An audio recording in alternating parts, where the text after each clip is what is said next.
welcome to another edition of Not Your Father's Data Center. We are joined back by popular demand, I might add, the CEO of Marathon Digital Holdings, Fred Thiel. Fred, thank you so much for joining us again. Glad to be here. Fred, I think last time you and I spoke, you were in London doing some world traveling stuff. This time, where are you connecting with us from? So I am dialing in, if you would, from our new office in Irvine and California, and we're still setting it up. So it's not the fancy video suite that we will have in the long run, but it'll have to do for now. Well, the fact that there's a video suite coming just tells me we'll have to get you back for at least a third episode. So we appreciate you joining us in transition. Thank you for that. Absolutely. So, if you're willing, why don't we just jump off with the thing that is top of everybody's mind today with the news cycle and the things that are happening in our world. Certainly the oil price, the human tragedy, but I think that there's certainly a crypto angle or a crypto thought about, how could crypto influence a war, impact the funds around a war, impact people's assets during a war. I think it's just a different way of thinking about currency and sanctions and those kinds of things in the context of a war. So as the CEO of Marathon Holdings, but more importantly, as somebody that's an expert in the concept of digital currency, how does digital currency in an age of a war change things? It's a really interesting use case for crypto. So if you go back to World War II, when people were being displaced and having to emigrate, leave their countries based on the onslaught of the Nazis and all of the destruction that was going on, they didn't have many opportunities for moving their money. They couldn't obviously carry a lot of cash with them. That was dangerous. They couldn't carry gold with them. And so what many people did is they bought diamonds and sewed the diamonds into the hems of their clothing as a way to essentially be able to carry their bearer assets. It's an asset you can carry with you across borders. Very risky, obviously, and you're going to pay a higher price to buy the diamonds because you're desperate, and then when you sell them, you're going to sell them at a discount because that's the way markets work with these things. Crypto provides a very unique thing in this world where sanctions have now become essentially a weapon and weaponized. So if you look at what the U.S. and the Western countries have done to Russia with this war and their invasion of Ukraine, essentially they've used sanctions as a weapon and essentially shut down the ability for Russian banks to interact with the West, for Russian businesses and Russian business people to a great extent. To work with the West. And so if you were somebody who had money in a bank and you wanted to transfer it to the West because the ruble has essentially been crushed by these sanctions, it's now very difficult to do that. Plus Russia won't necessarily let you move to foreign currencies. So your only options are what other bearer asset can you take? And Bitcoin happens to be a great example of one. So there's been a lot of crypto buying going on. And once you have crypto, essentially it's very portable because all you need to do is have your keys and you can access your crypto anywhere in the world where there's an internet connection. So yes, you do need to have an internet connection to do it. There are people trading Bitcoin, by the way, directly face to face without internet connections. They're literally doing it, live between each other. Exchanging keys, and then as soon as they get access to the internet, the transactions go live. But risky nonetheless as to how you do it. But it's certainly easier than carrying diamonds or gold with you. So as a use case, using Bitcoin has become very popular, especially in the Ukraine, where people are fleeing, and so they're converting their local currency into Bitcoin, and then safeguarding that outside of the country, especially when you see these people having to flee, leave everything behind, and not being able to carry a whole lot. Just being able to carry your keys is enough to safeguard your assets if you're able to do that. So that's been a great thing. Now, people say, well, okay, if people who are refugees and people trying to avoid the depreciation of their assets by all these sanctions, can move to crypto. Why can't crypto be used as a way to bust sanctions? So think, Russia used crypto as a way to essentially be paid for the oil exports that they're doing and then use that crypto to buy things. Well, the crypto markets are not like the fiat markets. The total market cap of Bitcoin is sitting, sub $1 trillion. And you look at the average amount of Bitcoin traded on a daily basis, and it's typically about 30,000 Bitcoin. That's under $2 billion at current prices of Bitcoin traded a day. A nation state like Russia can't operate sanction busting when they can only move, a couple $100 million a day. It just doesn't work. And so, plus, obviously crypto is very transparent. You can see where all these transactions go.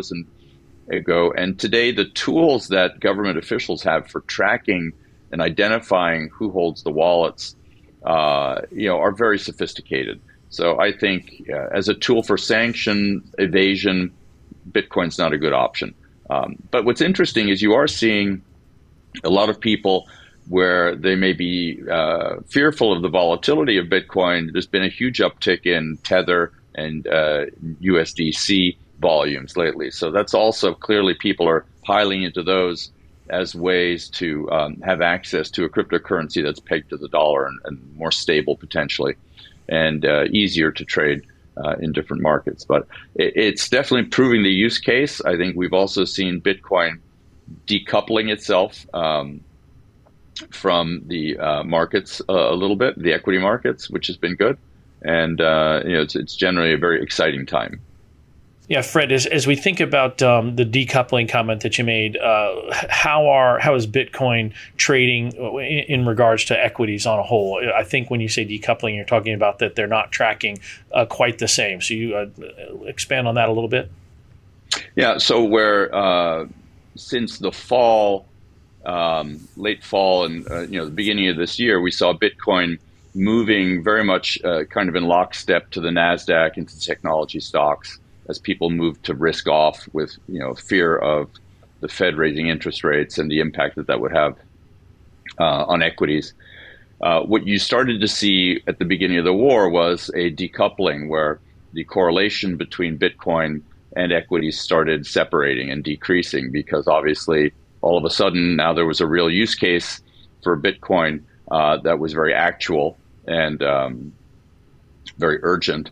And so you started seeing Bitcoin move in opposite direction of equities, and even Bitcoin-related stocks, which track the price of Bitcoin, obviously, started moving separately. So there were days where the Dow and the NASDAQ would go down, yet Bitcoin would go up, and you saw the NASDAQ-traded Bitcoin-related stocks like Marathon, for example, move in lockstep with Bitcoin. And so we're starting to see that decoupling. Fred, is the thesis there that you use this term, the use case? I'm going to just play it out in my head. I'm a desperate immigrant wanting for my family not to be injured in Ukraine. There's only so much I can carry. I'm going to liquidate my holdings and I'm going to take it with me in a digital wallet format. I'm going to sell my, and I don't know what the Ukraine local currency is, but I'm going to sell my currency. I'm going to convert it to Bitcoin, and I'm physically going to get me and my family out of the country. That created a demand spike in digital currencies and Bitcoin in this case. And while the uncertainty of a war, on a war of this scale and this visible, equity markets don't like uncertainty, so you see the equity markets wane, but yet you saw this spike in demand. Is that the confluence of events we're describing here? Generally speaking, yes. Essentially, What happens is we've seen since the late fall, the retail trading of Bitcoin decrease and institutional trading being kind of the bulk of the volume being traded. And when institutions are buying Bitcoin or trading in Bitcoin, it's because it's a store of value. And what happened leading up to the invasion, with fear of the invasion and then the invasion of Ukraine happening, people quickly looked to crypto as a way to safeguard their assets. And so, because if you think about it, if Russia invades, any Ukrainian banks are going to be out of business pretty quickly, right? So Right. quickly moving their funds to dollar-denominated accounts or into Bitcoin. And so that creates a spike in retail, and retail moves the price considerably. Again, there's not a lot of Bitcoin traded on a daily basis when you compare it to stock markets.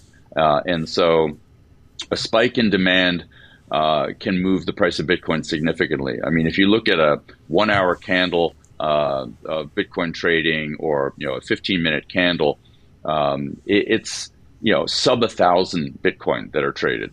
And so you imagine somebody who has maybe $20,000 in savings, that's half a Bitcoin, they want to convert it. Well, take 100 people, at half a Bitcoin, and now you have 50 Bitcoin all of a sudden. That's going to move the price.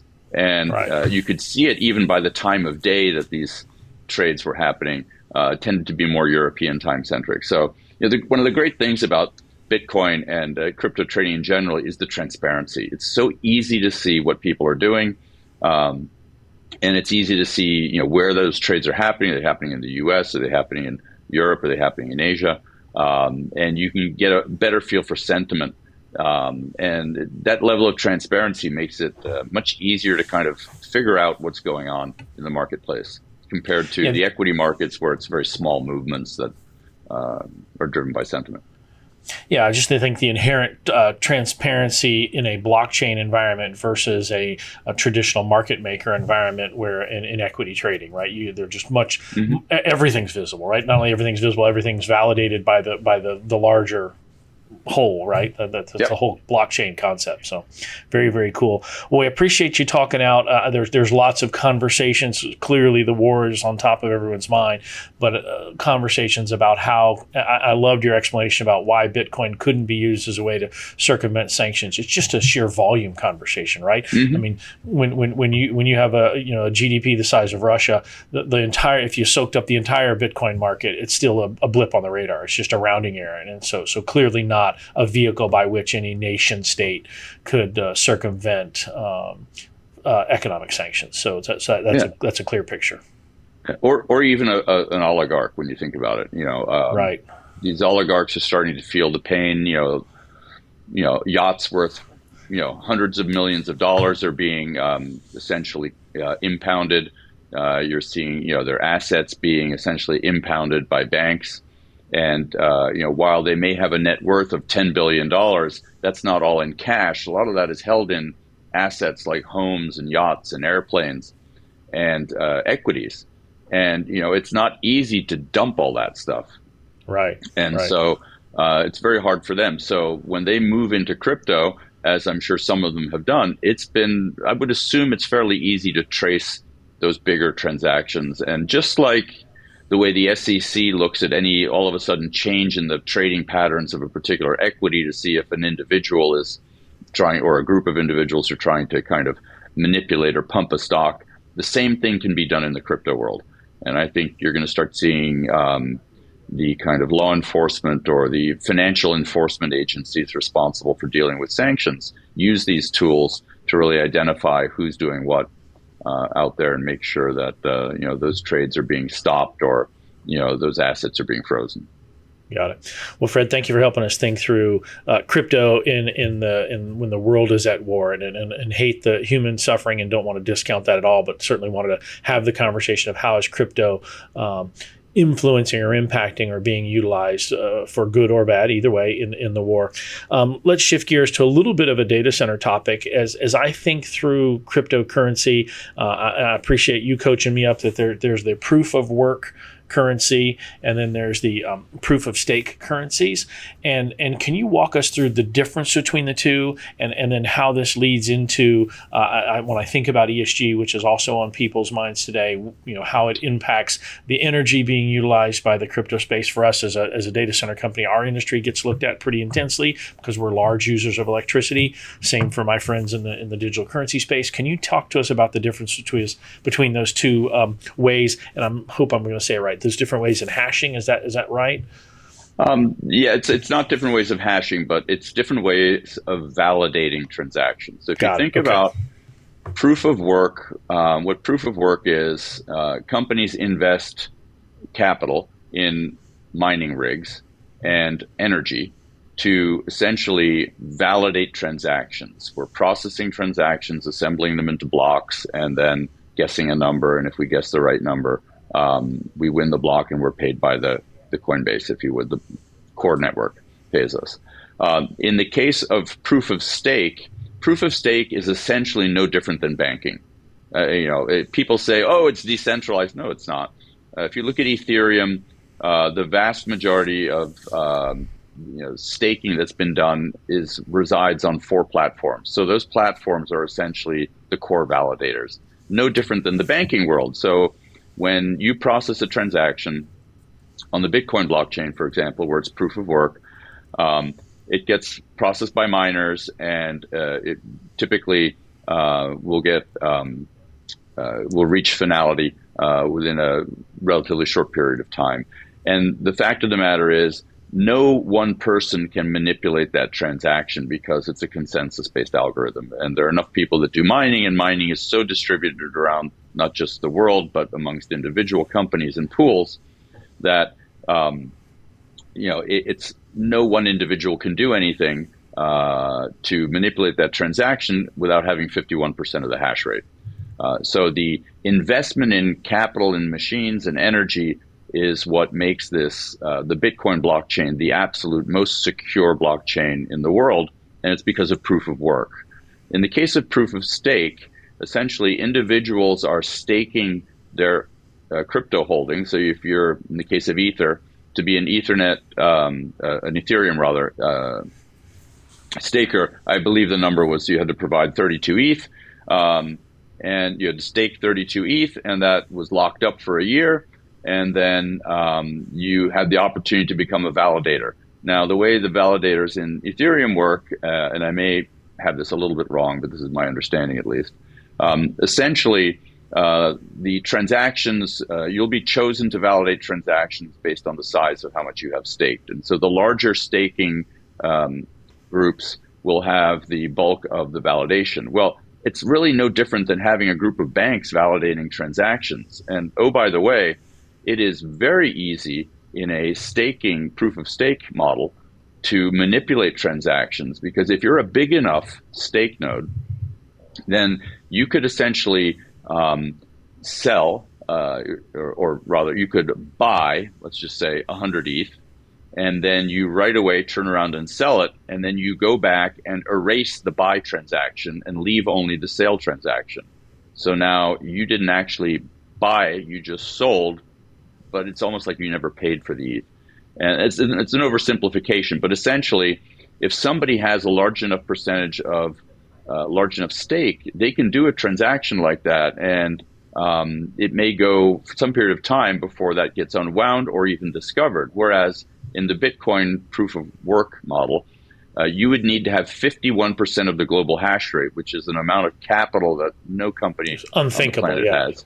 Yeah. To be able to do something like that, because you would have to essentially, manipulate enough nodes to make that happen. So, from a security perspective, proof of stake is, let's just call it people, and I think Vitalik Buterin has said this a couple of times. It's good enough. You have to trust it. Well, it's people trust their banks, but now go back to sanctions. Here we are. And you have your money, your Ethereum locked up on a stake node, or you're just trading Ethereum, and all of a sudden there's a sanction event that happens, and the stake node that's responsible for validating your transactions gets sanctioned. Now, if you have staked your ETH, you may not be able to get it back. More importantly, your transactions may not get validated. So, the concept of proof of stake is really just a digital version, quasi-decentralized, it's not fully decentralized, model that's really just emulative of banks operating all on a blockchain. So, Fred, I personally, I personally think that if you want certainty and security and a fully decentralized network, there is no other choice than proof of work. So, Fred, in this proof of stake world, are there aggregators of someone shows up? There's a bunch of individuals. Are there aggregators who collect up people that want to stake? You mentioned that there were only a handful that was tightly held. I think you said 4. Are they aggregating multiple people in that stake? Is that how it happens? Yeah. So you have your large exchanges like Coinbase, where you can essentially use your ETH to stake. And then you have a company called Lido, which is one of the largest.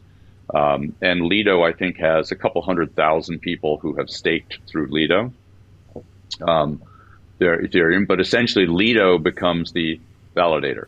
And so you have 4 organizations represent, nearly 50% of all the Ethereum that's staked out there. Granted, people have staked through them. But again, it's just like you deposit money in the bank, and the bank gets to use your money to do things. So these organizations are earning money on the capital you've staked, or the cryptocurrency you've staked, and they're using that, and then they're paying you as well a portion of that. But they're earning a margin on that themselves. I got that. That's a great analogy. Thinking about traditional banking, I put $1,000 in the bank, small dollar amount. I could walk up and get my $1,000 at any time, but the bank doesn't anticipate everyone coming and getting their $1,000 every day. So the bank invests that money and earns a return on that money, and then pays their depositors a small portion of that return. And what I think I hear you saying is, in the proof of stake, very similar model, that people staking their Ethereum, for this example, are providing liquidity into the Ethereum market and providing a pool of staking, and that transaction, there's margin in that transaction that which gets shared with the individual. Got Correct. it. All right. Very, very good. Well, Fred, I know when we had you on the first time, you did a great job, and we've had lots of people email and ask about the basics behind blockchain, the basics behind Bitcoin. Do you mind giving us a 5-minute tutorial, just going back to the beginning and going, hey, here's how it started? And when I think about that, I think about the total number of Bitcoin, the halving, the number that is available every month, just some of the basics for people who don't understand. And I know it's a Bitcoin-based conversation for your business, but would you give us some of those basics around Bitcoin that people that are thinking about Bitcoin for the first time just may not understand? Sure. So Bitcoin was initially conceptualized by a white paper written by somebody using the pseudonym Satoshi Nakamura in 2008. And they wrote the white paper and then basically published it. A group of people, core developers, started developing the software. And the network was launched in 2009. And at that time, there was a little bit of a lag, and then the first transaction happened. And if you look at the Bitcoin blockchain, it's designed as a cryptocurrency based on a finite number of Bitcoin that can exist, and that number is 21 million. And essentially, every 4 years since 2009, the Bitcoin blockchain goes through a halving, or a halvening, as some people call it, and where the rewards drop by 50%. And today, for example, we're down at only 900 Bitcoin awarded per day.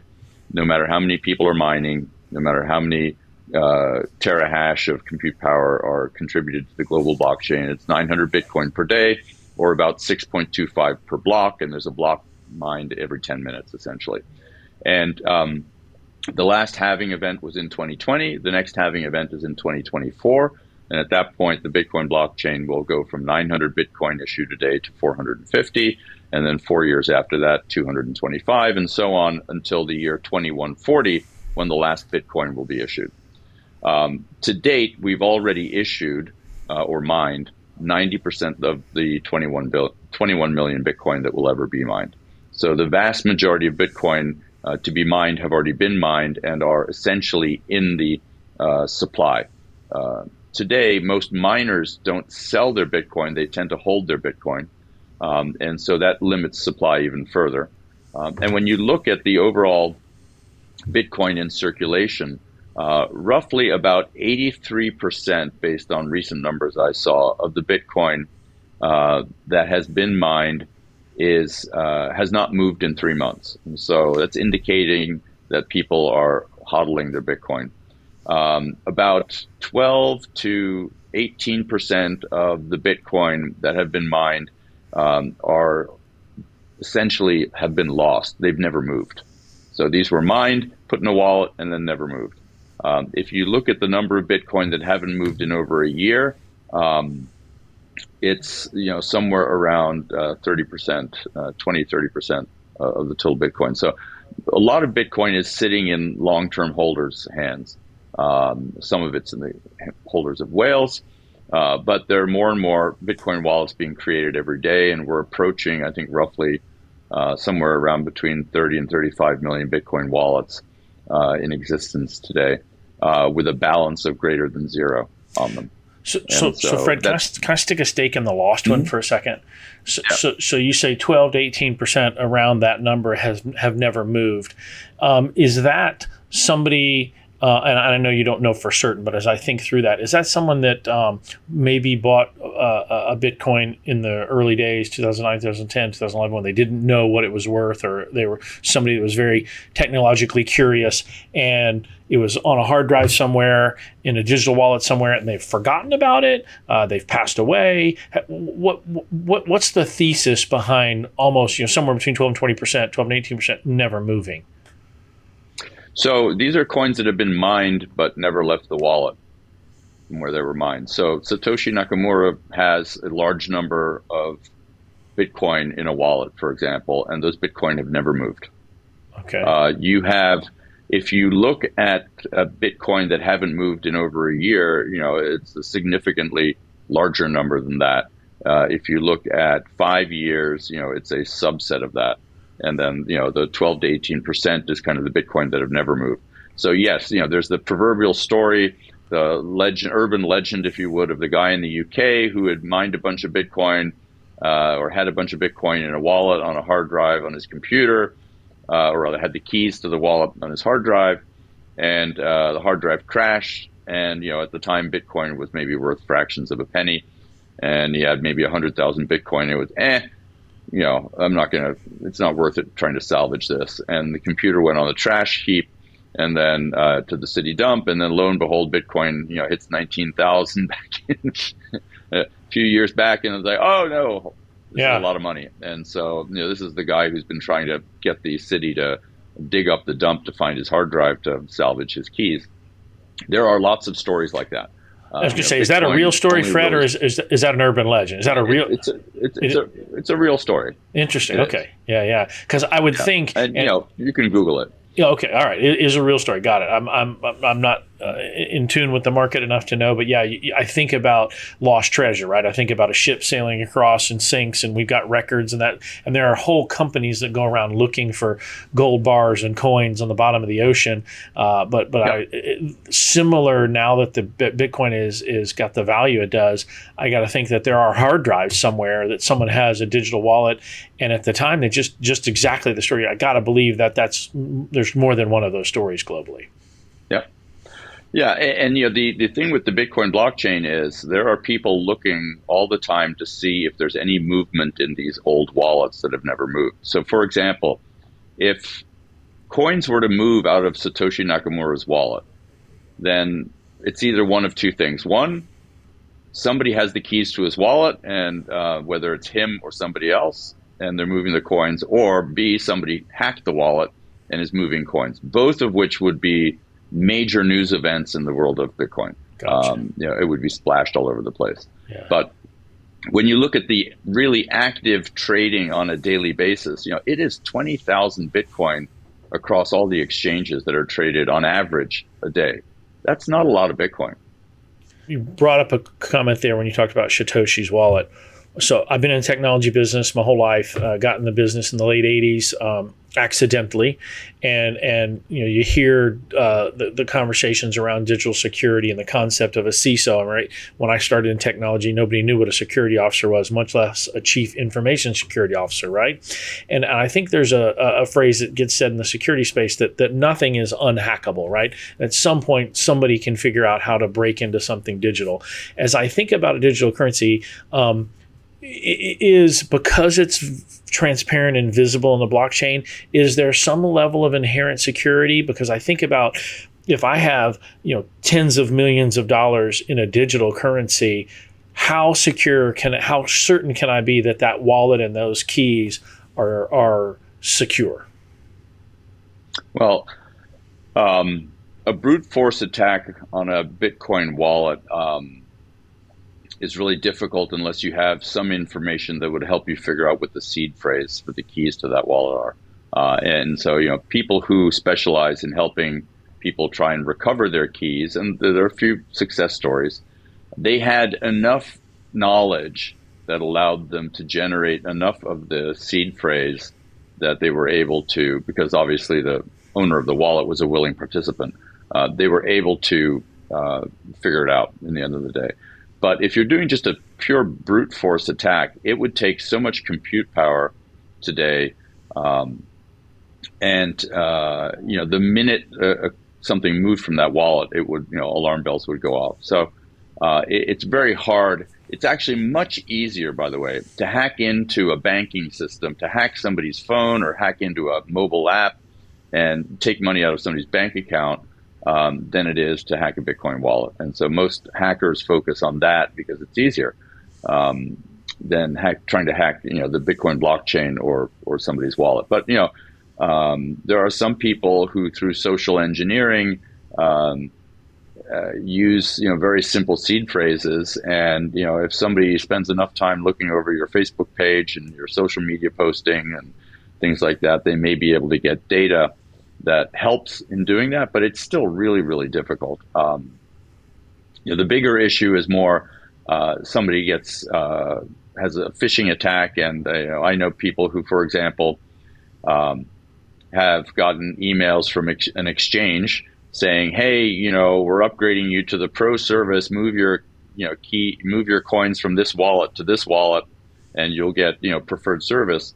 Excuse me, and all of a sudden, that's actually a hacker who has now taken their coins, and because of finality, once you send coins, you can't get them back very easily, and that aspect of finality is a detriment if you're a novice or you don't really feel safe in moving money from one wallet to another. And that's why a lot of people like to custody their Bitcoin on an exchange, because it's easier. You can call, "Hey, I want to do this. How do I do this?" And you can get help, just like with the stock market.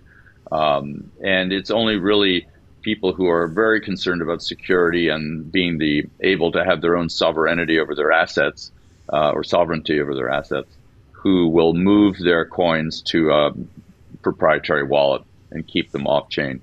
But for most people, it's all about making the trading and the use of cryptocurrencies easier. And as you do that, it reduces the friction and more people will adopt it and more people will start using it. But Bitcoin is essentially today a store of value.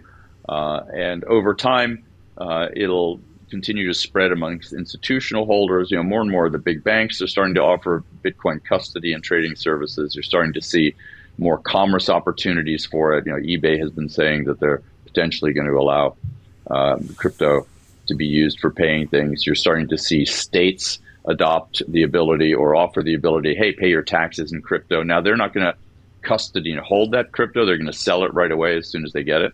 But as more and more of those types of transactions start happening, you'll start seeing crypto coming more and more into the mainstream, and you'll eventually start seeing easier wallets and easier tools for people to use. And that in itself will drive more and more adoption. Again, go back to the internet, 1997, 1998. You had this thing called a Netscape browser, and you can go look at a few websites, and where are we today? We do everything. You think about these devices like a smartphone. It's a ubiquitous human-machine interface, and if it wasn't for the smartphone, Facebook wouldn't be anywhere near as large as it is, because people do 70% of their postings, et cetera, on Facebook using their smartphone. They don't do it at a computer typically. Instagram is pretty unusable at a computer. You have to have a smartphone to use Instagram. And the world of crypto is moving in that direction very, very rapidly. And people were afraid that the White House was going to try and mandate a ban of crypto, and instead they're embracing it in a very big way, even to the extent that it looks like they're being very embracive of a central bank digital currency issued by the Fed. So this is going to be very interesting over the next 6 to 12 months as the execution of the executive order happens, which essentially mandated a bunch of studies to be done. Look at security, look at environmental impact, look at central bank and facilitating faster trading and more innovation.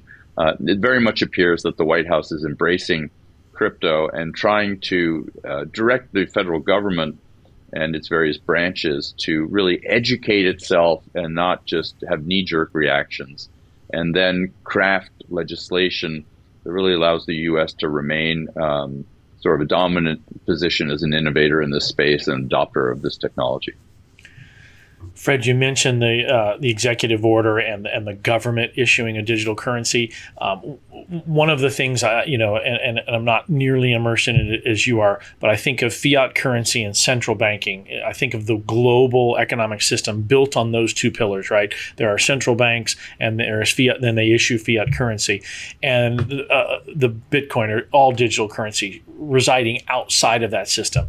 If a central bank starts to issue its own digital currency, that seems to me like an odd melding of two worlds. How do you think about that? How do you think? How does let me rephrase? How does the digital community feel about that? And how do you think that will work when the idea? I think one of the ideas, at least behind digital currency, is let's get outside of the central banking system.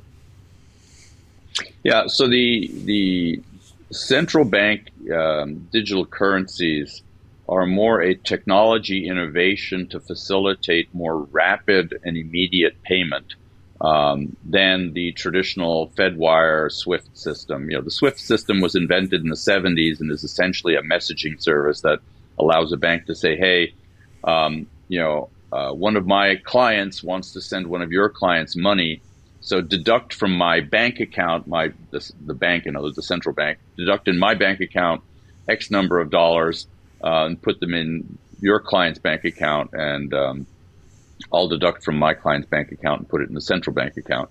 And it's a cumbersome way, and that's why wires can take multiple days to get through, and it's just a complex process. The idea with a central bank digital currency is not so much for consumers to use it as a replacement for dollars, because let's face it, every time you pay for something on a mobile app, you're essentially paying with digital dollars. Whenever you use your credit card, you're essentially using digital dollars. It's just a ledger entry at the bank that's moving around. So central bank digital currencies are really more about the wholesale aspect, bank-to-bank transactions, facilitating that. It's like in the stock market. When you buy and sell stocks, it typically takes 2 days to settle, 2 to 3 days to settle. And now they want to move to immediate settlement. Well, the only way to do that is if it's done on some form of blockchain or some form of digital system without lots of intermediaries, which are required today. So, you're going to start seeing, CBDCs, as these central bank digital currencies are called. They're going to focus much more on alleviating all of the friction that exists in the plumbing of our financial system. And they're not meant to necessarily compete with Bitcoin or other cryptocurrencies, who are more focused on self-sovereignty of your assets and the ability to kind of be outside of the system and have an asset that has a value that operates hopefully independently of fiat currencies. Because if the U.S. government issues a CBDC, they can debase that CBDC the same way they debase the dollar, because it will be dollars. They'll just be digital dollars. They're not going to create a separate currency that'll trade differently. Got it. So as I sit here and think about, you walked us through, there's 21 million forever, by the time we're done. They're never going to be more than that. If this digital currency thing makes it and continues to be a thing, and I know people can laugh at me, it's 13 years in, and of course it's going to make it. But if it continues to go this direction, what would be an event that would drive the currency the other direction, right? Because the notion of scarcity is already there. It's already built in, right? We know there's a finite number. And when I think about the central banking system, it's one of the things that frustrates me about the central banking system, and I think frustrates a lot of people in America right now with 7, 8, 9% inflation, is that there's no guarantee of the value of my dollar, right? And as a matter of fact, there's pretty much a guarantee it's only going one direction, and that it's getting diluted. Certainly, it's been nothing but diluted in my 54 years. Dollars rarely appreciate long term. I don't understand, as I look at a digital currency, what would cause a significant deflationary event in a digital currency? Isn't it only going to increase in value? And I know I'm kind of teeing up a softball there, but I'm just trying to wrap my mind around what would cause a deflationary event in a digital currency with a finite supply. Well, at the end of the day, it's supply and demand dynamics are going to drive the drop in price of a digital currency. So if all of a sudden, in the case of Bitcoin, for example, which has achieved amazing success over these 13 years, but it's still less than 10% of the scale of gold, for example. And by the way, gold only has value because we attribute value to gold. It's certainly not the rarest metal on the planet. Right. Exactly. And diamonds even more so because they're manipulated by an oligopoly that consists of De Beers and a handful of other, including the Russians, companies that manage that marketplace and limit supply. But what's going to drive a decrease in people's faith in Bitcoin as an asset are going to be if the blockchain is hacked, for example. That would definitely drive a loss of faith in the Bitcoin and the value of Bitcoin as this asset that can't be seized. And anything that changes people's perception of the trust they have in Bitcoin is going to affect it, just like any other asset. No different. The value of a company on the stock market is theoretically based on the book value of the company. But at the end of the day, look at GameStop. This was a perfect example of where, you get a bunch of people who think it's going to be worth something more. They'll pump up the price and then it can crash just as quickly back down. Dogecoin has gone through some of those cycles. You've certainly seen it in other places. The one thing I think that, Bitcoin has going for it is that because it's so decentralized, there isn't one group of people, one organization that decides and makes decisions that can have those kind of negative impacts. In the world of Ethereum, for example, Ethereum is essentially controlled by the Ethereum Foundation and the large holders of Ether. And there are 70 holders of Ether who hold the vast majority of the Ether out there. And so, just look at how frequently Ether forks and, how they do these changes in the marketplace today.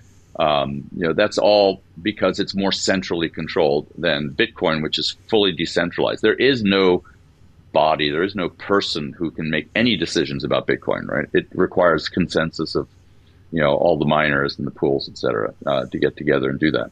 And, back in 2017 with the SegWit wars, you had nearly 90% of the miners in the Bitcoin blockchain who tried to get a change through and they couldn't get it through. So that shows the kind of imperviousness to change that it has. What does that mean? It means that innovation happens at a potentially slower pace in Bitcoin, but at a very steady pace. And the same analogy can be viewed if you look at the Lightning Network. The Lightning Network is continuing to grow slowly but surely. It just continues to grow as more and more people use it for creating payment channels. And I think over time, these layer 2 payment systems built on top of the Bitcoin blockchain are going to dominate the marketplace because the Bitcoin blockchain offers, ultimate security and finality for transactions. And then these layer 2s provide very high velocity, very low cost transaction processing that then settles on the Bitcoin blockchain.